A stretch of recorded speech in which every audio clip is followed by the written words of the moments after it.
నమస్తే, welcome to our channel. నేను ఆదిత్య.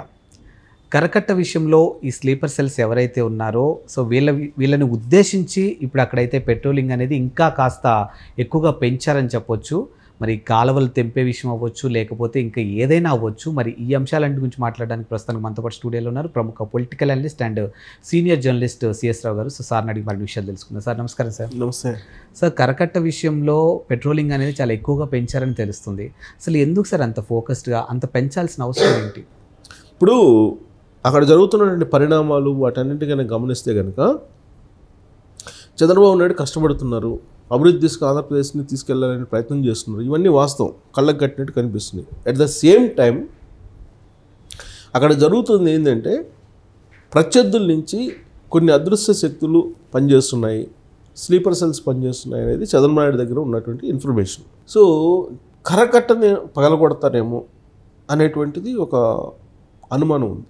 అలాగే విజయవాడ, గుంటూరు చుట్టుపక్కల ఉండేటువంటి ఆ పరిసర ప్రాంతాల్లో ఉండేటువంటి చెరువుల యొక్క గట్లు పగలగొడతారేమో అనేటువంటి ఒక సమాచారం ఉంది. కొంతమంది అదృశ్య శక్తులు, కొంతమంది స్లీపర్ సెల్స్ అనుకో, ఎవరన్నా అనుకో. దానికి కారణం ఏంటంటే బోట్లు కొట్టుకొని వచ్చినాయి కృష్ణానదిలో. కృష్ణానదిలో బోట్లు ఎందుకు కొట్టుకొని వచ్చినాయి? ఎవరో దాని ప్రయోగం చేస్తేనే కదా. ఇప్పుడు కృష్ణానదిలో బోట్లు వచ్చి అక్కడ ఉండేటువంటి వాటిని గుద్దుకోవడంతో అక్కడ డ్యామేజ్ అయింది కదా, బ్యారేజ్కి సంబంధించి. దానికి సంబంధించి రిపేర్లు చేస్తున్నారు. ఇదొకటి. రెండు ఏంటంటే కరకట్ట కనుక ఒకవేళ పొరపాటున అది కనుక పగిలిపోతే, గండి పడితే టోటల్ అమరావతి నీటిమయం అయ్యేటువంటి అవకాశం ఉంది. సో అలాంటి ప్రయత్నాలు ఏమైనా చేస్తున్నారా అనేటువంటి ఉద్దేశంతో పెట్రోలింగ్ పెట్టారు. 24 hours పెట్రోలింగ్ పెట్టారు. పెట్రోలింగ్ పెట్టడంతో పాటు ఏ విధంగా ఎతుకుతున్నారంటే అక్కడ ఇప్పుడు మనం కరకట్టలు తెగ్గొట్టాలన్నా, లేదంటే చెరువుల గట్టులు తెగ్గొట్టాలన్నా కొన్ని బ్లాస్టింగ్ వస్తువులు పెట్టాలి, అంతే కదా. సో ఆ బ్లాస్టింగ్ వస్తువులు ఉన్నాయా అనేది తెలుసుకోవాలంటే ఏం చేస్తారు? గూమింగ్ చేస్తారు. గూమింగ్ అంటే ఏంటి? ఈ మామూలుగా మనం ఏదైనా ప్రైమ్ మినిస్టర్, చీఫ్ మినిస్టర్ వచ్చినప్పుడు పోలీసులు మొత్తం చెక్ చేస్తుంటారు ఎక్కడెక్కడ ఏమున్నాయి అనేది. బాంబులు ఏమైనా ఎక్కడైనా పెట్టారా, మందు పాత్రలు ఏమైనా పెట్టారా అని చెక్ చేస్తూ ఉంటారు పోలీసులు. దానికి సంబంధించి సపరేట్ అయిన బాంబ్ స్క్వాడ్ కూడా ఉంటుంది. సో ఆ బాంబ్ స్క్వాడ్ పనిచేస్తుంటుంది. సో ఇలా నిఘా పెట్రోలింగ్ 24 hours పెట్రోలింగ్ పెట్టారు, లస్కర్స్ని పెంచారు.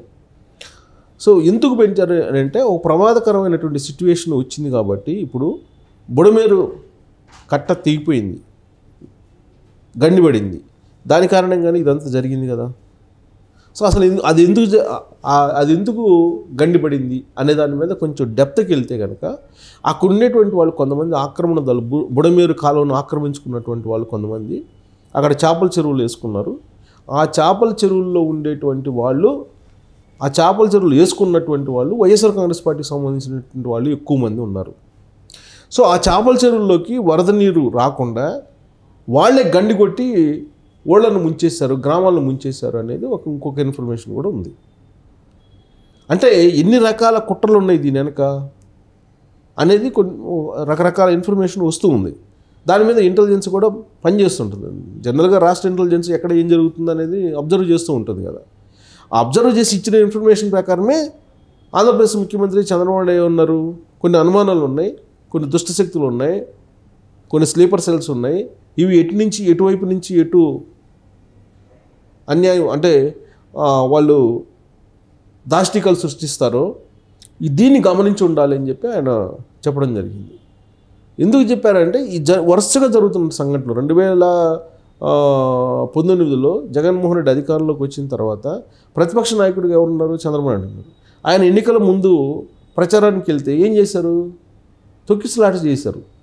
ఆయన మీటింగ్కి స్లీపర్ సెల్స్ని పంపించి కందుకూరులో, గుంటూరులో జరిగిన తొక్కిసలాటలో చనిపోయారు కదా. ఎందుకు చనిపోయారనే దాని మీద తెలుగుదేశం పార్టీ సమాచారం తెలుసుకొని తేల్చింది ఏంటంటే కొంతమంది స్లీపర్ సెల్స్ని పెట్టించి తొక్కిసలాటని క్రియేట్ చేసి చనిపోయేలాగా చేశారని. ఆ 2 సభల్లో చనిపోయిన తర్వాత తొక్కిసలాట జరిగి జీవో నెంబర్ 1 తీసుకొచ్చి అసలు సభలే పెట్టుకోవడానికి లేదు చంద్రబాబు నాయుడు అని చెప్పి ఆ రోజు ఉన్నటువంటి జగన్మోహన్ రెడ్డి ప్రభుత్వం కొన్ని నిషేధాజ్ఞలు పెట్టింది కదా. సో ఆ రోజు నుంచి స్లీపర్ సెల్స్ మీద చంద్రబాబు నాయుడుకి అనుమానం ఉంది.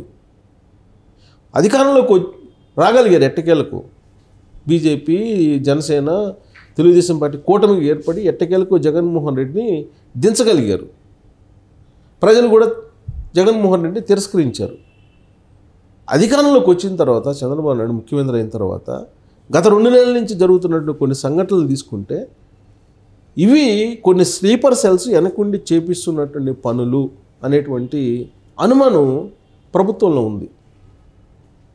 మర్డర్లు కానీ, రేపులు కానీ, గంజాయికి సంబంధించినటువంటి వ్యవహారాలు కానీ ఇవన్నీ కూడా కొన్ని స్లీపర్ సెల్స్ చేస్తున్నటువంటి పనులు అనేది ఒకటి ఉంది. ఈవెన్ అక్కడ మొన్న ఈ మధ్య ఫ్యాక్టరీలో జరిగినటువంటి ప్రమాదం కూడా దాని వెనక కూడా ఏదో హిడెన్ ఎజెండా ఉంది అనేటువంటి అనుమానం ఉంది వరుసగా జరుగుతున్న సంఘటనల మీద. ఇప్పుడు విజయవాడ మునిగిపోవడానికి కారణం ఎవరు అని అంటే చంద్రబాబు నాయుడు మీద వేసేస్తున్నారు జగన్మోహన్ రెడ్డి.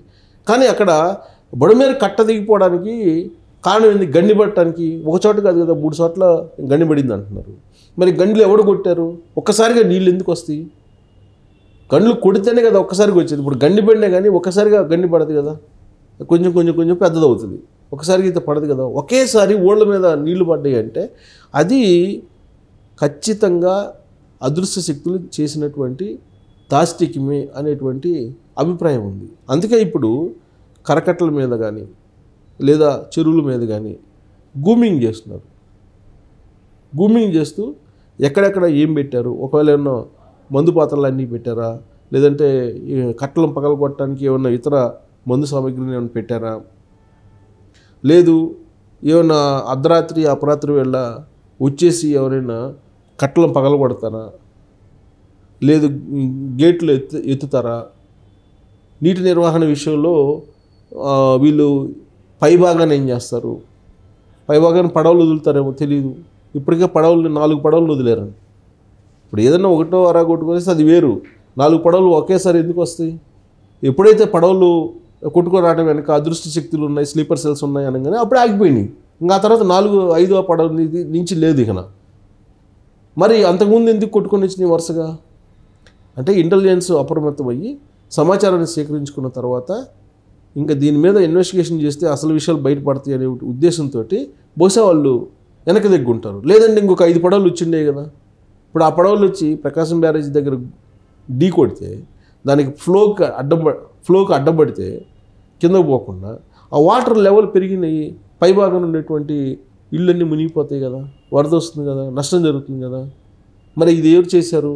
ఇలా అన్ని కోణాల నుంచి ఆలోచించి చంద్రబాబు నాయుడు ఇప్పుడు మనం క్షేత్రస్థాయిలో జరిగినటువంటి విపత్తు నుంచి సమాజాన్ని, ప్రజలను బయట పడేయటమే కాదు, పక్క నుంచి వెనక నుంచి పొడిచేటువంటి వాళ్ళను కూడా గమనించాలనే ఉద్దేశంతో మొత్తం పెట్రోలింగ్ పెట్టి 24 hours 3 షిఫ్ట్లో పెట్రోలింగ్ పెట్టి ఎక్కడెక్కడ ఏం జరుగుతుందనే దాని మీద కూడా అప్రమత్తం అయ్యారు. అప్రమత్తం అవడంతో పాటు మావోయిస్టులు వాళ్ళకి ఉన్నారు అని చెప్పి కనుక్కోవడానికి గూమింగ్ చేస్తారు చూడు, ఆ టైప్లో సెర్చ్ చేస్తున్నాను. ఎక్కడెక్కడ గండ్లు పెట్టే అవకాశం ఉందో, ఎక్కడ ఏ విధంగా చేస్తారో తెలియనటువంటి సిచ్యువేషన్లో అప్రమత్తం అయ్యి ఇప్పుడు అసలు రాకపోకలను కూడా నిషేధించారు. ప్రకాశం బ్యారేజ్ దగ్గర ఎవ్వరూ అటువైపు రావడానికి కూడా అవకాశం లేకుండా మొత్తం నిషేధం విధించి మొత్తం అప్రమత్తం చేశారు ఆంధ్రప్రదేశ్ ప్రభుత్వంలో ఉన్నట్టు చంద్రబాబు నాయుడు ముఖ్యమంత్రి. సో అదంతా ఎందుకు చేశాడంటే స్లీపర్ సెల్స్, అదృశ్య శక్తులు ఇటువైపు నుంచి ఎవరేం చేస్తారో తెలియని పరిస్థితుల్లో ఇవన్నీ చేశారు. అసలు నిన్న మొన్న అయితే కరకట్టను పేల్చేసిన ప్రమాదం ఉందనేటువంటి ఒక పెద్ద ప్రచారం జరిగింది సోషల్ మీడియాలో. కొన్ని కరకట్టను పేల్చేటువంటి ప్రమాదం కూడా లేకపోలేదు అనేటువంటి పెద్ద ప్రచారం కూడా జరిగింది. అయితే అలాంటిది ఏమి లేదు అనేది ప్రభుత్వం క్లారిటీ ఇచ్చింది. ఇస్తూనే అది తీసుకునేటువంటి జాగ్రత్తలు అది తీసుకుంటుంది. సో కాబట్టి అన్ని రకాలుగా జాగ్రత్త పడుతూ బాధితుల్ని బయటపడేసిన ప్రయత్నం చంద్రబాబు చేస్తున్నారు. సో ఎనీహౌ ఇదైతే కొంత ఈ ప్రచారం అయితే కొంత బాధ ఇస్తుంది. Thank you sir. Thank you.